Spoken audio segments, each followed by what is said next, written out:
Kasi sayang school kay college kay honin. Ain tu ni hi missionary day holiday and moving. School kim katsu holiday mude po in sung kimin tao khom nan kapang thevin. Pathen ka thang va chule inam pivin alang pia evangelical holam kai na 2010 na gospel centenary kum zakat linna anaman away tain. Tu ni May 7 missionary day ti igam sungo Manipur thanglama Jesu Krista ita sannaw ong kipulut na ni khotia mi masahozana le chule Krista ita sanaw kipapi na ay tu ni hi missionary hozala hesi kipana tu pa yung sannaw hi gel do na nit khat suhin tu chung pathen tu pon pathen agau thengin jong ipija ina mohi ai viloham ti hola asun point khana sechu napu na pateo khatlani kita hozala ka vilne ve ativen napu na pateo khatlani tauna zala ka vilne hi ve ati izinam de insona hitsi thisana kalhat do na thu hatsang pa ki pa na thu pa thisana kalhat do na thu he insun tina hung ki hilte insuna intina mai sama ka thua hung ki ho kha ate na heven hizin na chung wa kalungal hein tunya ka vil na chang nei ve ti ven he hallelujah pula pa ki ta khatlani insuna ki pa na thu pa ai na hilma saho igel do ki dovin mo chunga jong min sung nung pen pa kai min ki pa thui phong ki dove tu ni kho ai ho adinga pa kain ni kho khat cha hi aman tam lo wa ai simpi ta povin ni kho so sim man tam ai simpi utai ade da ai ho adinga hi alulan athupi dan sung tu chung pakai kam sangha kunin kitchen ta in imovin heaven zavin tunin song sabte mitsing hoi van nui le sit jong hi van jong hi van nui le sit jong hi thu in a pu he ya chu chem zam sangin pen hi a hat joy. The pen is mightier than the sword. Cham zam sangin sun pen hi athane joy, athahat joy. Ipizinam tile pen a chu thu ki ji. A pen chu hat chu ipon na. A pen in aji thu chang chu. Eje thu chun van nui apu hi in. Eje thu chu. Agi sei tu lo vai la sun cham zam ang kilam thei lo hin. Ya thu hin van nui hi analo hi in. Van zong thu na lu hi in leyong thu na lu hi in he chi hola hin akhang khanga hin thu in van nui anapo in pathin vai hom na dung zuya thulun luya yepu mo siphat laya hi thu hi zong le ipi thu chun vai an homam ti hi akhang khang neu khat thu makai ta bang na ba za botin Gospel John Bungkhat sang Gospel John Bungkhat sang som la segi in sim ngei aziham itila dan thu chu mo sipi hin lungsi la thu ta chu Krista wanga hungum do hi amen dan thu chu koi pi hetiam mo sipi het dan thu chu mo sin api hi koite apiam koite api ham dan thu chu ta sa Israel te dinga kipi dan thu chu Abraham ko man kipi pun Isaac ko man kipi pun Jacob ko man kipi puin mo si ko ma kipi mo sin koi ho dinga api ham Israel te Jacob sun le pa ho acha te di wa chu kipi Israel nama dinga chu anh ấy kịp hin apat lai ta đàn thu thân này đàn thu mía thả đàn thu chỉ mía giống hình sát thế đàn thu thân này đàn ra apat lai ở đằng chú ginom đi đàn chú lâu pi đi đàn chú thân này gì đi đàn chú soi ngàn ní lâu yang su ngà xe li riêng đi milim hồ giống chú hà li đinh riêng azong giống chú azon bia cái mặt này lệ thà đinh riêng thì ta bằng chú đàn thu anh thân này đàn chú ahin hitsi dan thu chu mo sin Israel ti ana pe hin phat hong che hong chi nei le mo si phat hong ki chai ta in thina la cha tu chung tu ponang pa kai na sei ta in ka super mo si keiman le ya ding ka kha in wana ding wang ka kha poi ama kanan gam alu ding su keiman le ya ding su ka kha atai ipiziram te amma hi thina la chahin amma hin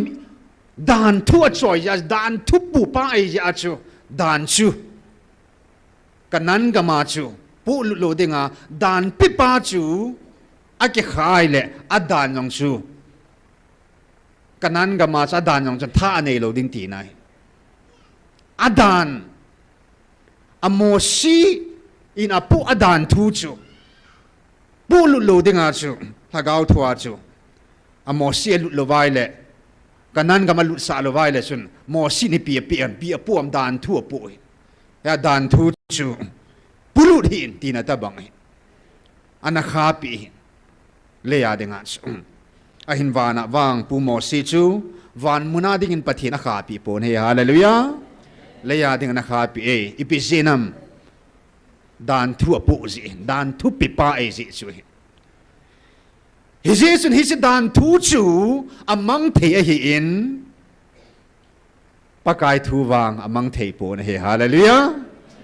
amang thei chu amang thei lovin a khel ding ji a chu hisi wa pu pa mo si wa long chu kim su a hi in khonung in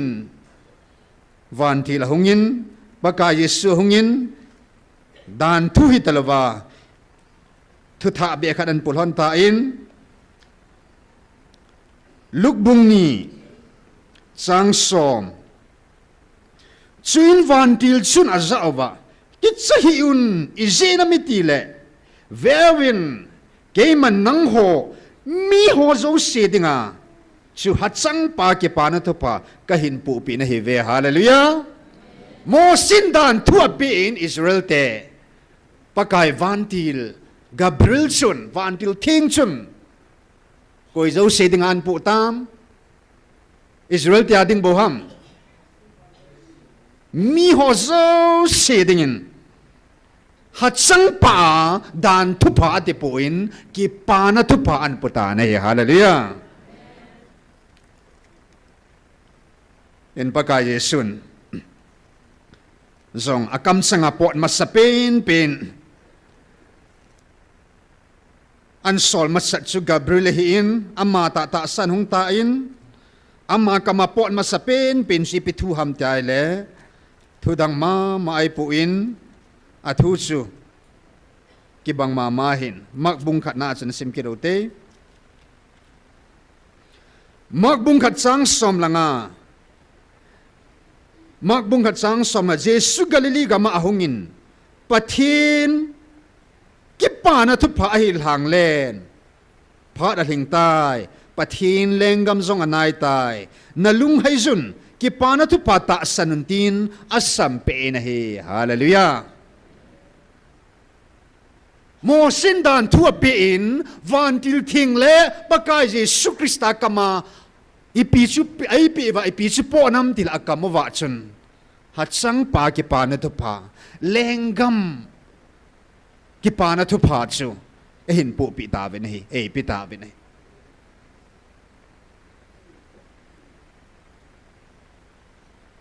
a hung che nei le kum sang ni vel che ta he chi ki pa na thu pa chu pa ka in van nu ya ding ana pu hi ta a hin e hwa ding a chun e ngi igam sungo hung lun lut su tu ni me sagi alhang pe he do su hin 1910 centenary 2010 achi manoi tan kum zakhat le kum som le kum gu phung thingai ta hitsi hatsang pa ki pa na tu pa Israel gama kum sang ni walan chi wanga chu ei hwa dinga chu aza simbe phung chena lai he hitsi hatsang pa ki pa na tu pa kum zakhat yung ki pa naw chung chona tu ni khu in khang na no pen lagaw khanga kum sang ni zoven pathinin mo si na pe dan thu chu kum sang ni tabang valid ne validity kum sang ni tabang he ki pa na tu pa jesu nei po pi chu kum sang ni tabang ma hung chen tu ni khu in dan thu zong hello ki pa na thu zong hello tu ni in mizo sia ding zong hello Israel tia ding zong hello pan van lal to na sang pina to pa pathin pa chun ka pa iti pau chun ka cha tin ei min vovin pan cha te ding in chun ipi ei po pi tawam pathin hagaw ma kam chang ta ei honam zong tu ni a ta sa jong hilovin mo si mang cha jong hilovin van til ho jong mang cha jong hilovin missionary ho jong mang cha hitalovin pathin hagaw ama ta in May 2023 13 sin evil ta ve hallelujah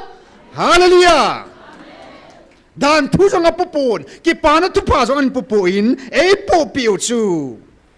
July 28 June 18 July 23 ni ho in ki chi ta da kam chang avel vela sei kam chang hi khat ve ki hilo thum ve li ve repetition hoi ta sei do pa su hin amma kama ko nin lagaw thing in pe pu pi wam thil pe sang pen ka ngai lut na pa ke man cha te ka chan hiu ka ngai lut na in tu ni in sang pe na ka ngai lut na bo hi nang hoding in thil pe la asang pen ka hin pu pi ka hin pe na hita ve hallelujah dan thu jong an pu ta poin ki pa na thu pha jong an pu poin ngai lun na thu van we le sina thu la thu sang pen thu ki dang pen ngai lun na thu pha an pu ta ne thil dang ei pu pi po ve pakai mo si ta banga thina thu an pu po ne van til bangin ki pa na thu pha bo an pu po ne dan thu sang a chung nung zo ki pa na thu pha sang a chung nung zo ngai lun na thu pha hat sang ya ki ngai lun na thu pha thil pe la pathin in thil sem zo se nam zo se cha zo se ka nam mi te ti zo sia dinga ka cha te ti zo sia dinga pakain abol thei pen a penom pen sang pen a pakain a koi chan bo dan thu jong hilo ki pa na thu jong hilo pan amma a idana guitan sa Adam le Eve amani amasanga thupi pal ke jin a chon silhon ta in a thilhon ta pakai mi na chi thilhon nei ta a hin pakai sunga awang chun a thilo ngai lu chu an hing jing na hi hallelujah hi sing ngai lu na cha an hing jing ngai lu na hi chi thugu chu pathinin anakhol anakoi anaimin tunin lang pong tain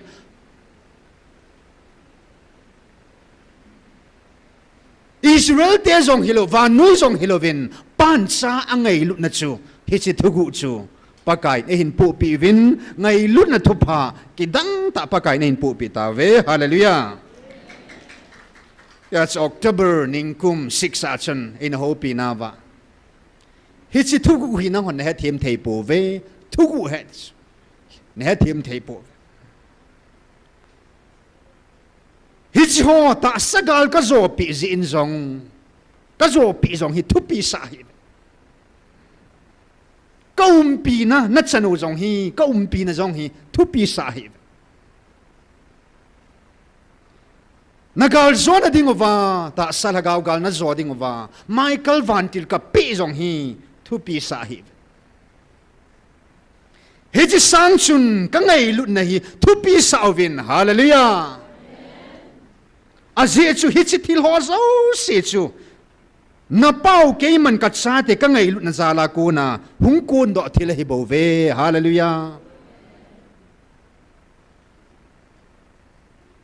pathin chu leng hi sia pathin chu tempu hi sia pathin chu hing ji ka hi sia pathin chu hat chu no hi sia dunia hitabang thil hoi kun do ai po pathin chu lo pi ta hi sia hitabang thanei ta hi hitabang hoi kun do ai po ichung wa hitabang ham phat na nam phat naw na khet po ve mi ham pha mi wang pha pe na hi ve hiti ho zo si kun do na chu thil da ngai pon pathin ngai lut benga ku na chu ngai lut beng pathina be thelo a benga dim setna alung sunga dim setna umjing ngai lut na hingjing hi chi ngai lut na a ku na chu tunia hitabang chan bo chan thewi hallelujah ya thil dang thupi sa hai ben dis thupi na sa pen diu chu ka ngai lut na hi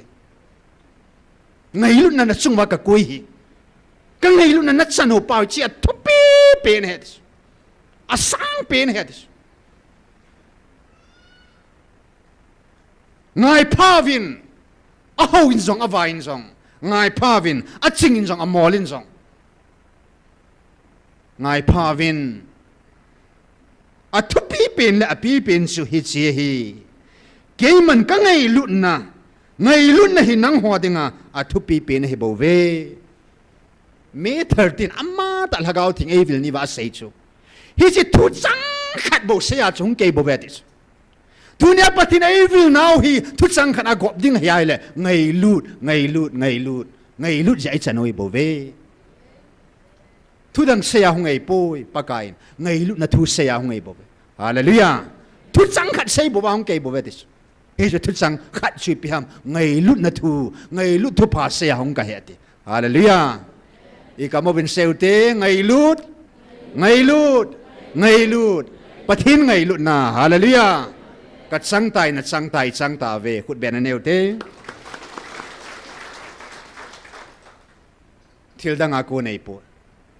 ichung wa tu ni chan ho zo se hi thil dang mo nga ko nei po ngai lut na boma pana ngai lut na sunga pana cho hitabang ham phat na hi yung sano hi in tu ni in pathinin pas achi sai ngai lut naw hi thil sem zo se hi ke man han tia ka thua ka sem hin nang ho wang ka chate ka lim na mel pa ka chen na dinga ka sem nei ve hallelujah ka khut ta ka sem nei ve yesu pathin ngai lut sim tila pa na ichan naw eta thil sem zo se la ham phat naw khat eta abana pakain ka ngai lut na zin ka lung le ka thisana ka van til ho jing jong ka thisan ka hlat do po nang ho ka cha te hi ka thisan le ka lunga ka hlat do nei ve hallelujah ye cha chi sa pathin ngai lut nai tu tua a hing lai changa dam lai sungeya pathin tu tua e ngai lut naw hi asan dan akil dan pathin e ngai lu mo ngove ngai lut naw ki dan su chi na in zong het na in zong ke ho vantil gabriel vantil hong ayong chu lekha zulan sim na thum na chu seita chu ke ho vantil hon zong van ni hon zong chi nan ka kholovin ka he zo zai ta po ve ti chu pathin na ngai lut naw hi pathin na ngai lut naw hi na vil naw hi na hopi naw hi akidang ta be sen iti lom ngai lut hi tam ka he chen zo ta po ve ka he thei mong ta po ve ka lungo dong ta ati ve hallelujah van til ho van mi ti hon zong pathin lung sung bo ve do chala pathin lung sung mu ho chun zong alung dan khop se do chu iti nang in ban he thei ding ham na nang ta sa hin la ya het zo zai thei khu zo zai thei pathin vil na ngai lut na ai ta po nei sang mo ngai tai ate pi ding mom talo ipisinam tile van zong mangding le zong mangding hi in kathil sem zo se zong mangding hi in ahin la pakain nang ho jong tu nia sumla pa jong le sit ading bo etis nei la nga jong le sit ading bo etis china na nei ho jong to jong doctor hegin jong doctor itiu jong pu president he pu ps jong president itiu jong le ading bo chu le sina president ps kitita hi beta e van kama van muna doctor pu jong hi van muna doctor hegin tin ki ko ta hi beta china jong chu le sit ading ei bo ve hallelujah doctor jong mang ding hin president jong mang ding hin pathit ei ngai lut naw ngai lut na wang mang lo ding hai hallelujah ipisinam thildang lo siam mang thein athi thein a be thein pathina kun ngai lut wang a hing singin athi thei pu in amang thei po hallelujah yen pathit ei ngai lut naw phot sit na mong tam zong le khat ni ngay lu mong na về thì phật xin hi khát là niên sale tu nia pakain pathi na hi do pakain at sa te ngay lu mong về thì hi a phật xin na imit vin mutavin inakhangovin isavin ikhut tani khwai khatavin ilung sung wa chang ta na hi hallelujah iti sano wa chang ta na hi pa ngai lut na hi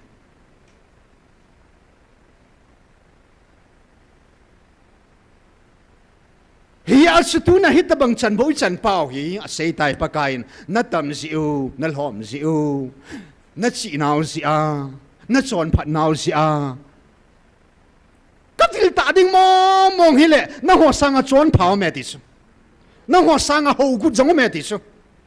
na ho sanga that sa jong me ti su a hin pakain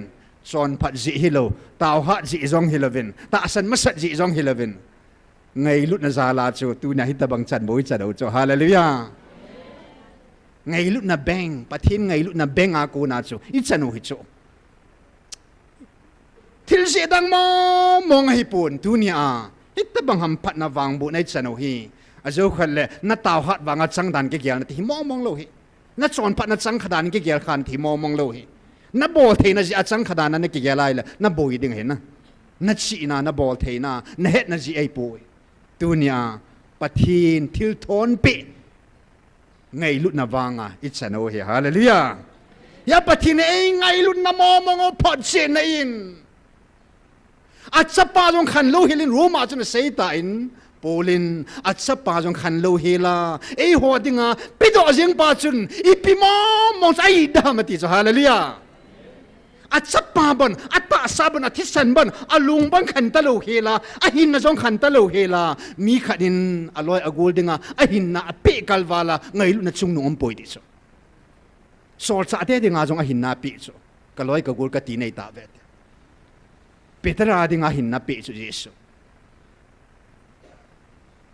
ahin na mo itsa ta lo helen ahin na chang ke yong ana tu ta ni ipu abrahamin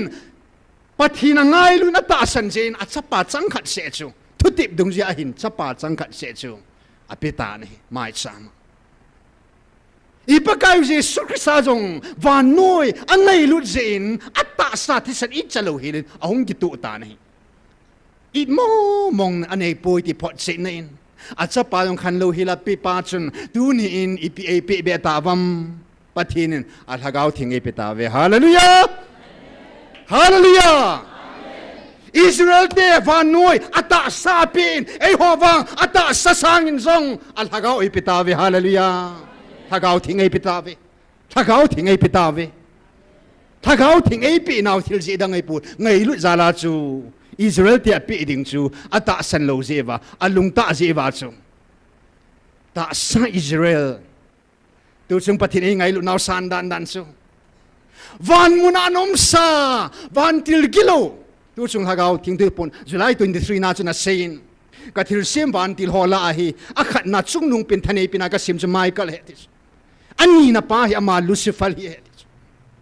ka thil sem ka chu ama khanga khat chu ha jwa ka sem hin ai la van mun an nom dan he sa hi a hoi dan alo pi dan van mun anom sa hi in van mun su amma na hoi hi ta lo zin van mun thingai zin amma lunggel butan akili satan pathin tong mun chu ta nei le pakai thupi apal ke tanil pakain van mun hi nang na hoi ta po van mun hi nang chan ning ai ta poi ti in van mun chun van mun chang lo ding pa chu Lucifer la so tu chu van mun chen an no do ta na hi hallelujah leya mun apita in leya chun tha ane tu ni chang yem ko yang avot min van nu yang hem na lai ahin la pakain tunia hichi van mun ong chu lu ding in tunin pathenin al hagawin a in acha te hung bil ta ve hallelujah Lucifer la so tu lo chi leimun an no la in e ho hi leimun mo ngai ta lo ding leimun da la van muna ding in pathin hung ko ta ve hallelujah leya ding a sim hi po ve le hi pathin ho ding a sim hi po van mun zo chu tun son mun ding ai sim pi le hi mang ding hi amang ding a ka sim het it's in July 23 na to pon an sein pakain nang ho le min hi ta lo van mun chu na ho ding a mun pia ka sim je chun le chun leya min hi lo je vin chun le mi chun van mi ho chu le chun vana ho chang di ho chu an no do de he hallelujah kidang sahi vin dis van mun am van til kilo chu van mun sa ma mun ei lo ja sa pakain van mun sa an no la chu ei ho zong hi chi le si mun piu hi lo in piu chu van mun ton son mun ei ya chu hi chi le si in no do ke diu chu le si na no do thei lo wa le si min ho thei lo vai la chun le si mi nei na lai tin hai chu dunia ho bung danin zong nan kan ta in nei sa nei hang zong nan kan ta in tunin pathin ngau te pon van mundinga na in pi dinga I pa wi hung ko pa de vin in che tau te ka cha ti hung vin ta hung ko pa de vin le mi te ni ho ta ve hallelujah po do vin tin ho bunga ko na no ta ni khusunga ko ni na no ta ni I pi jenam le mi nei ta pon van mi nei ta namun su van mun ya le mun na ho na no do his pathin sa di ta nei pot chin nai ya kidang sa hin ke pa zo vin na ti chu le si chun a le mi sang ai lu ding a het a lo mo mong het van mun chang lo ding van til ki lo chan no do hin e ho pathin sa te van mun si ho ding a si me ya chu le mun chun I no do adu lo mai khur jin hi bo ve su pite a velin ki gel do ki do khur jin hi ve en pathin tu chunga e ngai lu na pho chin na hi e ngai lu mo ngo ve ti pho chin na hi a khat na ding a chu pathin ngai lu na in al hagau thing e pita ve hallelujah hallelujah hi se thu gu hi microphone ging thayong mang hin kal hat chapu na kam sang tan hang sam ding sol sa ho ko makakitip na thamon sa lagaw thing kan solding nang ho building ho piding na kai hoi ding na pui hoi diu na lung mon sa ding ho lagaw thing kan solde ka ta ka kitip na chu agui nanam ka sa te na hitawe hallelujah sol sa ho bo sol pi pon hi at sa te yung ay sol pi ve hallelujah lagaw thing ay pitawe hallelujah wani pumpisang ha jol lagaw thing inay tawe en tunin pathinin e ngai lu nau po chi na momongin tu chung hit chi gal hi e hon gal ham iti livin leng pi tui jong chu tui si akuna leng pi tu yasu sai hallelujah pathin thil bol thei dan en tunin pathinin hit chi gal hi e hon gal ta sa gal in gel lavin pathinin galin a simpu in angai lu ko no o za na zo in pathin a sim ta na hallelujah hisigala itisano lungding sesi tisan khela chun tunia hilai munan na tisan ki bu na ding a hin nagi sai na ding mun a hin pan pi be hila na ka na ding mun na tisan lu na ding mun a hin pakain tisan khelin mil hinei le pi ta ve hallelujah na lung ki zam ding a hin na lung khelin pathinin tunin thagau su chat na e pi ta ve hallelujah thagau hin na ipitawe ni leng pi pu hung lain jong satan kyu tu na ke ho akuna na zau thugu jong hi cho ding he la kror sang khat sang mantam zo ai ya pathina cha mo mong hiu pho chen ka ngai lu mo mong nai ti pho chen pathin avanti ho jong khat sa khelo helen Michael Vantil, Chirup Vantil, Gabriel Vantil, Zenle Vantil ho jong pathin ipitawe hallelujah so azok se ngai lut na kun ngani email mapau athat ding amanding asubeding ama hina momong email mapa ahina mel mapa ai ki sim tilapan ama sunga umlo ngai lu de cho mel mapa hi ama sunga hi umlo ch ngai lu de cho ati lapan ki sim apa na ama hi ngai lu momom lo ama hi zo pa hi in tul that pa hi in su si pa hin bor si pa mi zo pa aki sim tilapan na ai la hi si email mapa chu vanoi khang thi sima khalom zom talo ding koi kama koi nam sunga hi tabang thil so kha am Belzebul akihen tami Israel gama akiza khapu nahi US gama zong tilaleng pa akihen iti akiza khapu nahi tunin pathini e hoi lei tolwa amun thinga hilai munahin email ma pau chu achunga pathin tha nei dan e ho cha hi ngai lu naw bet sa nen na kyang tunui ya ai bo ve ti phot chi nen pathi e hen tom pi ta ve hallelujah ngai lu na zala ko ne he chang chu tunia pathin a hinglai changin van mun sang dingin pathinin midang wang namdang wang kalung leina na tong kalhat sa ho chu a thi ting le ta sa thi ting le al haga bo chu ka o ka za sa a chan diu thil chu ka sei pi ji het nang ho wang a hinglai changa van mun na chan diu na chan bo ho ka za sa van mi tele van til te to van muna ho to le muna no hom na layo wa kel ngoi ching hon a sa diu ka phal pun nang ho ka phal pi win van mi te ho van til te ho to la sa khom ka cha te nei ta ve hallelujah ngai lu za le cho cho cho a bo na ngai lu za le cho thil si da ngai lo chu ngai lu za le chan no a hing lai changa pathin ngai lu na hi ki che ta i chan u chue tan hen tunin ni khuin mel ma pan anei lo chu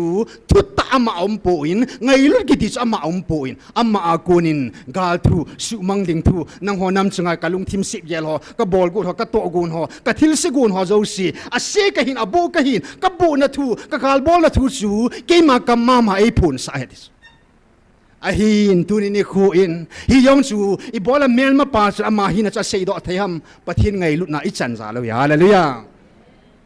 ahin la tunia e ho hin pathin ngai lu na hi mihim kama ku na ngi za oi ta puin van til ho kama ku na za jo ngai pu van til gil hon jo ngai lu thu sei pu bin hi ngai lu na dim set pathin van lal tu na to pa pathin alal tu na dal ha in hi cha ngai lu na thu chu van til ho jo nga sei sa pu mihim ho jo nga sei sa pu al ha cho ho jo nga sei sa pu amma kam chang ta in ngai lu na thu cheu sei pi ta ve hallelujah so ading hele so a cho zo mo mo hi ta lo hele nam pum pi hi cho ding yong le cho jo ta lo di hen na idam sung ba sa ding yong le pathin ei ngai lu na hi a phot chin ho he ho dinga hi le thu zo hi ta lo hi tunia pathin ngai lu na pu ps van gam ko ta tai le tunia e hon nam song akida lam lo he la nang hon nam hi van mun chang tam pin te van gam lut tam pin te a ka sim ning nei ve de so hallelujah hallelujah ku ki te ko ta van gam ko ta hi ngai lut ko ta chang e ve hallelujah thil ji da ngai po ngai lut na za lai chan oi bo ipisi ong pa kai o ki za ta iti damun ki lut ta ding pa kai lung lam ki heta so hallelujah so cha da lam pi ki heta so ku khwai la du di jing la tha ya thil so ding mala yung sei pi ta so hallelujah iti ki lam bai ta ding lam vai na ding mom ta lo hi ya pakain kal hat sa te ni hong masan no ho se nunga nong ki zo do ven van mun nong ki lon lu no ka mu masata hallelujah hallelujah lung neu na ding po nei pathin o si tu cha i sui po po wai la chun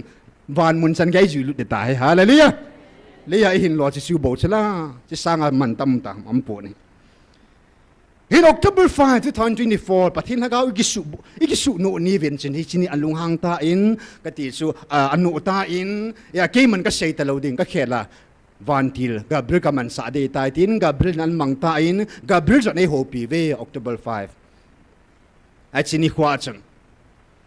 izaven keman adam le eve adama ka man sa chu thu ta chu ama ko ma ka sela thu di aju ke man kal heb la ai bo ve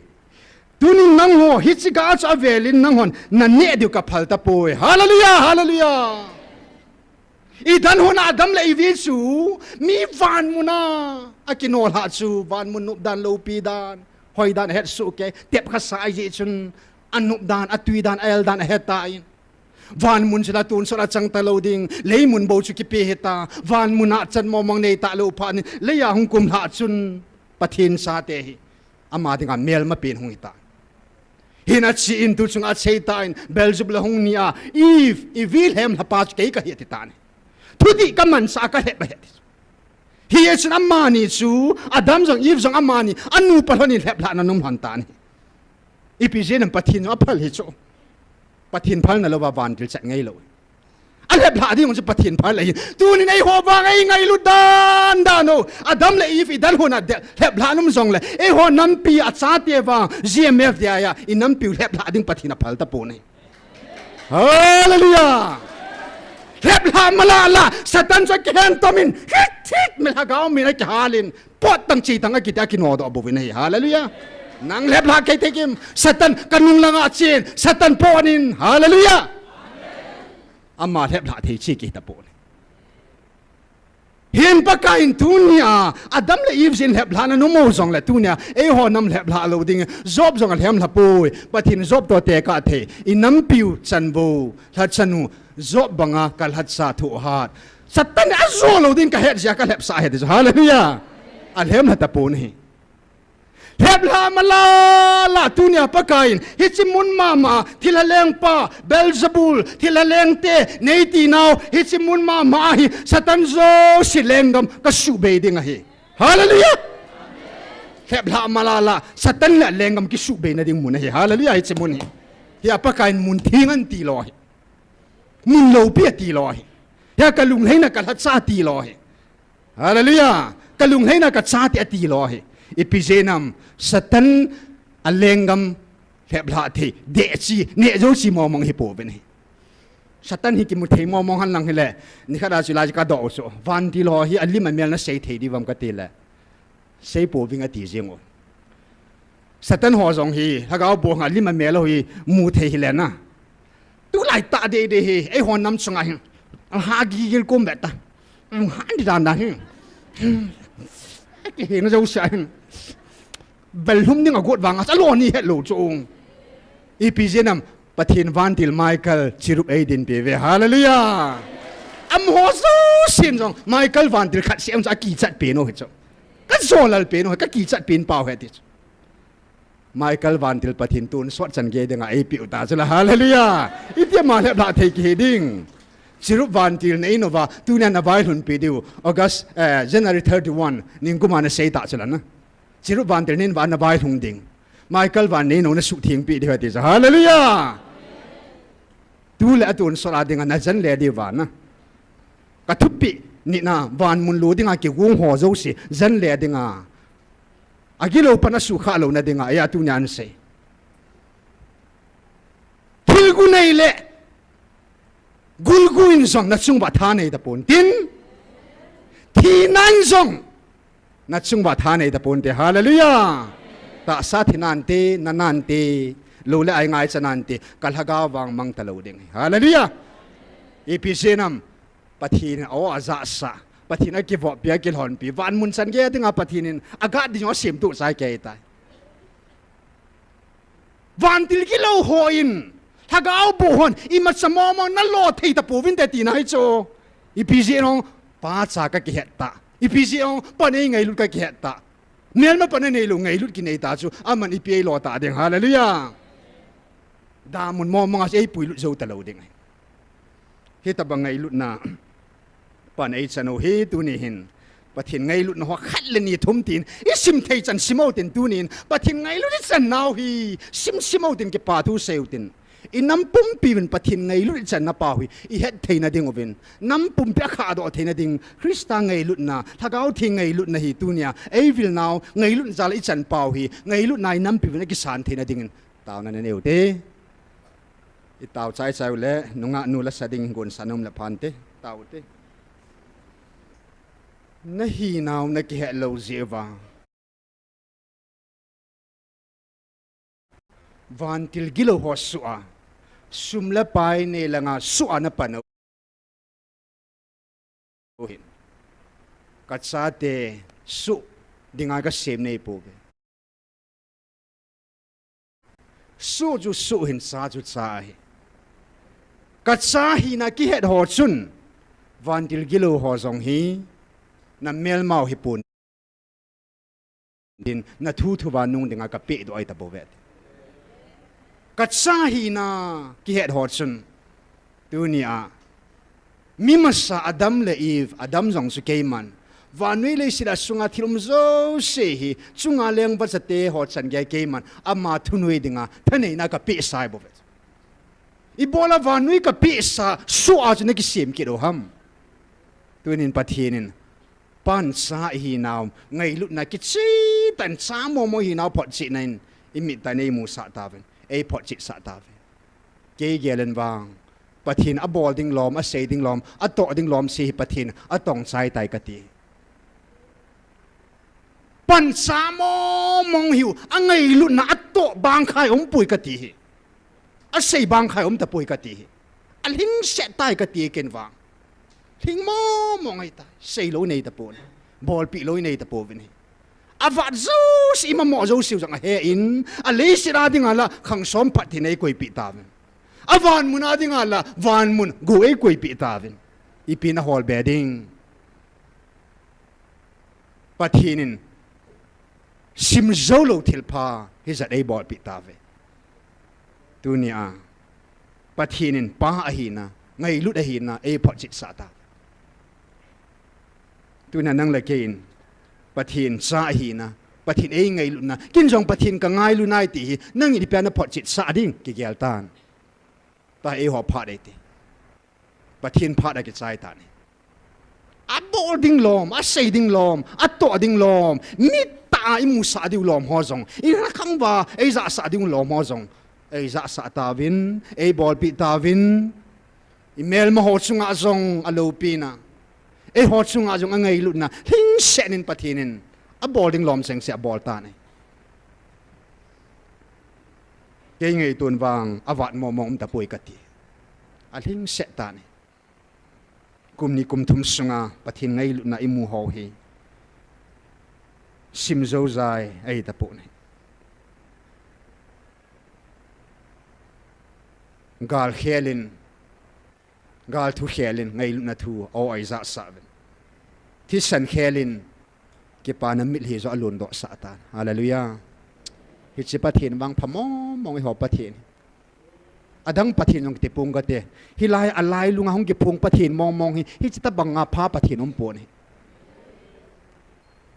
cross a jong ama ai nai mo si ko mang ama ai nai ai wangin hi te ni sang in tu na ai vil now hi ngai lu na ya sang zoi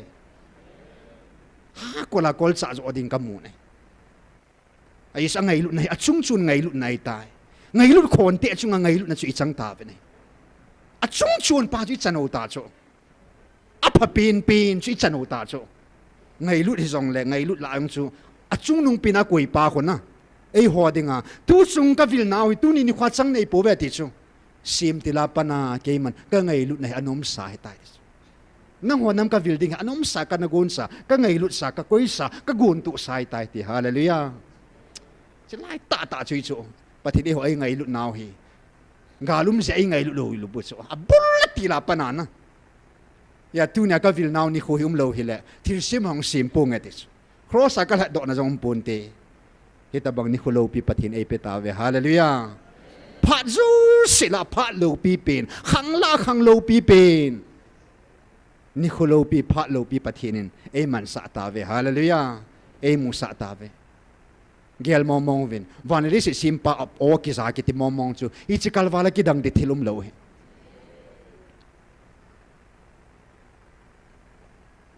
chi kal wala thupi dum ta lo hi ngai lut za lang kun ngan he tu hin e hot I bol ding o anai ki hil kit tau tin na sei kit tau te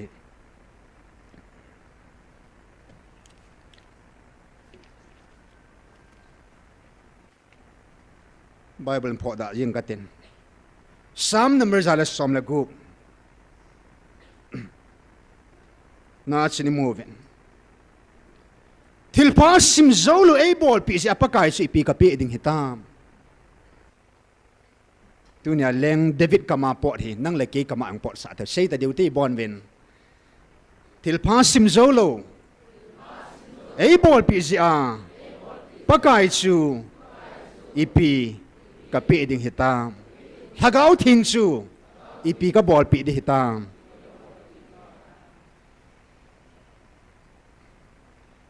Matthew bung sagina imukit ven swami lakhana e hon igel wa e ho dei de ibol pa ama ke pa na di kit lo he nang ma gel banga chu soma tam ta na pi mana pakai ke pa he lo he a thing cha na pi le bo ke pa he bo chu na hin khum kum pum pi go wam ding tu jong la chun ngai lut na na tu hi lo ka na lo pi chu pathina ke wat pon hi mi ke wat pon sma ke wat pon van jong ma le ya jong ma he bona sanang dang ka bona ma ai bo ve nang ma lung ge la na pathina ho wa nang ma de na pi ja pathin lung hei ding ai poi amman ade u ma he pakai ei ti chan su van gam lut lo ding lut lo ve kapa lung lam bol pa kapa lung lam simpa kapa lung lam he pa ti pon kapa lung lam bol pa nit pa ti hallelujah pa lung lam chui kum zakhat centenary mangoventu ni khu kum zakhat lek som la gup thin na missionary ki panu to pang lut kalei ta in ei mo de dia pathini ho ama lung lam pa pu i bo nai lo hen tunia pan ei ngai lut do wa e hon pa chi ngai lut ta wa le tunia zon bung som li sang som la nga na ke ma nei ngai lut la ka thu pi hon na ni ding o hallelujah a first on bunga chang ni sang thum na achun a thu pi ni now hi pathin su ka ngai lui ti pot chik now hi hallelujah pan pi bol ding a jai shape you Israel te dan du som pin tu som ji vin ke ma nei ngai lu do la ti a ji po ve tunia ei ho nam pakain thu pi tam ta ai pi po ve sim thein khat ni thum ti ba nei pe ve a hin tunia mimala ngai lu no sei ma sau pakain ngai lut chung sang thua ka ta sa ka ngai lut nai le pi ka bol pi ding ka ta sa hi ata sa thi na thei ding ata sa na thei ding ne ho ka ta sa ngai lu hin tam kilo pi so na ka ta sa dam na ding hoi hoi na ding na ta sa na ngai lu lai le na sil thing jing ngai cho na tu jong phata na pi ngai cho en jong dai ho he na pi ngai cho imut pha na nei mut pi ngai cho na ta sa na ngai lut le tho pha na tho pi ngai cho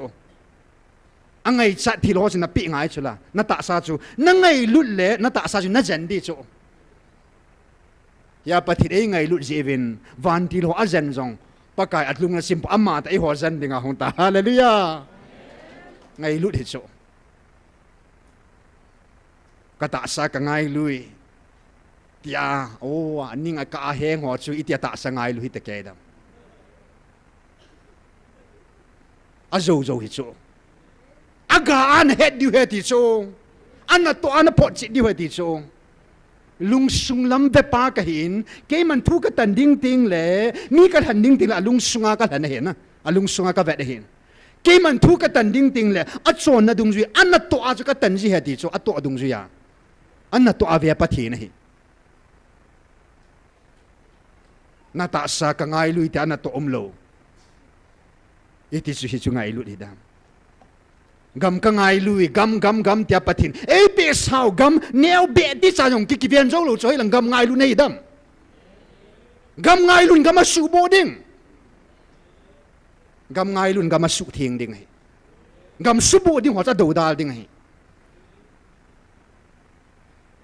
kel ngoi ngai lu chun a kel ngoi ho chu ngei hon ho hum pi ho sabam hom a pe ding ting le an a tek ting le adal do pi di chu a hin na pi di chu a chu mala la sum thing lo a bon an chai jo siu thank you ta ke than kel ngoi ho ngai lu nei lo bis mi ya go nei chu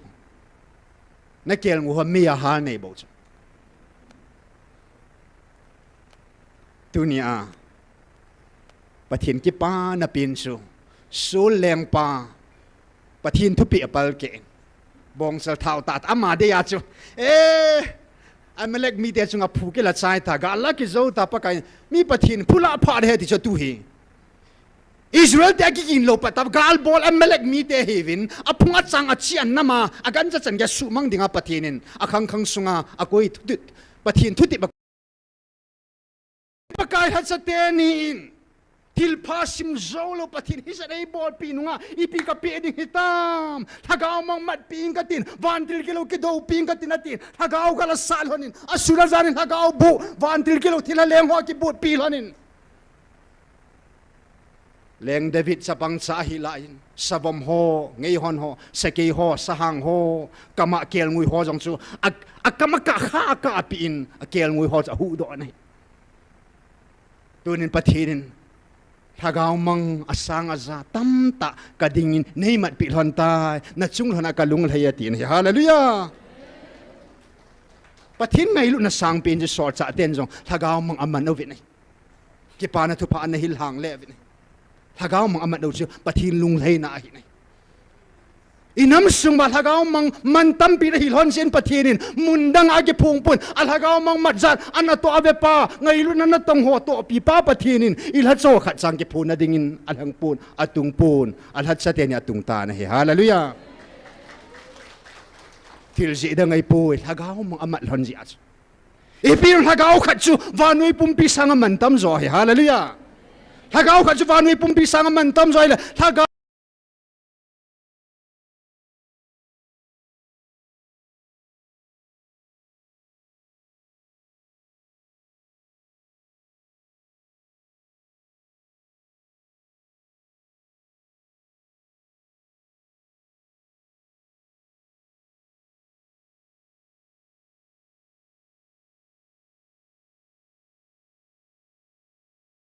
Elovin pathin mun thinga bel ta ne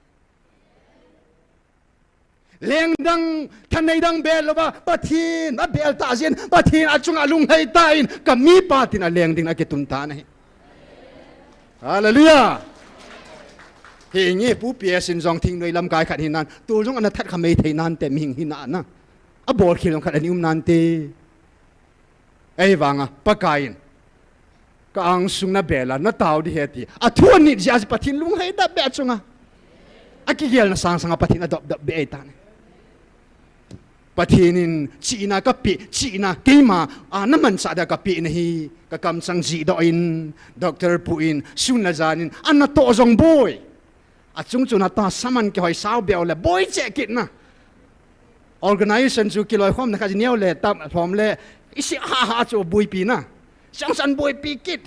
nam ngai lu po chin hai chu asam chu na asama chu nam ka ngai lu momong na kapun momong e tin hai chu avet san khari chu pathin china pi te ho a china chun pathin kam chang an ji do ta nei le pakain na tu na chanang sanga ching zo ding en kung semin phat the ka bu ding na hetin phat the bu ta ne hallelujah October 20 ningkum October 20 a chu inam sungwa a family a say dinga pathe chang ma sapin Dr. Hagin te ipizena ma thupi ni ja akam chang ho zina ti ya kita ata ji ja pathin a thupi ki ni kalwa pathin sing hai kalwa I pau ki pa na dim lo be chu nam ka ngai lui gal ka ngai lui tin front line na nin khupom pi ka pin lang ka thijong na chun ke pa man chu pathin ko mam lo me the nam sanga wang se martyr na khat hi na yin sang na ve ta chun na ki ya lo na ba ta ai wanga wana na chan lo me the chun na achuma la na hin na thi san na pe do na hin na pe ai wanga kham thei bol na ya ping tha lo ni hai le thi to man to na kup ding he kin rai chu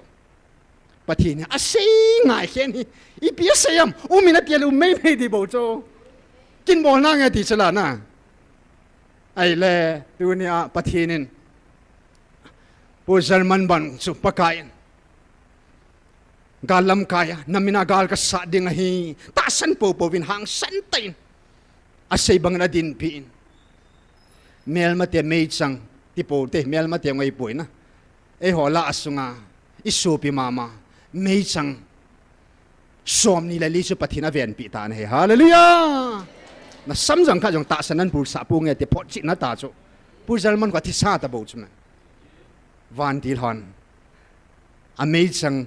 a ven pi vin a len koi sa vin ama ki hu do man tan he hallelujah so chu pathin thu pe ni nai le pathin ei ding a zan to ji cho tu na pakain na nam pum piu hi sil hagaw me hi mit sa hi ke man van muna ko na ka vet jing chi hi mei kung hi si mei kung thi sa hi vin ti kung jing ovin tu ni san gya ni khu zaku le som git le khat na ni khu san gya mei kung na ti kung hi si chu pathin na ngai lu na hallelujah hallelujah anong pathei chan no le koi pathei chang ding khang som le ya ding a hin ima cha ka dei poi cha te pathei le si ding a chu pathei sang pin chu I tu cha pathei cha sang pin ni chu na tu na chao khang som pathei na ju ding ai khut beng bo hallelujah doctor hegin bo chang poi pu ps bo chang poi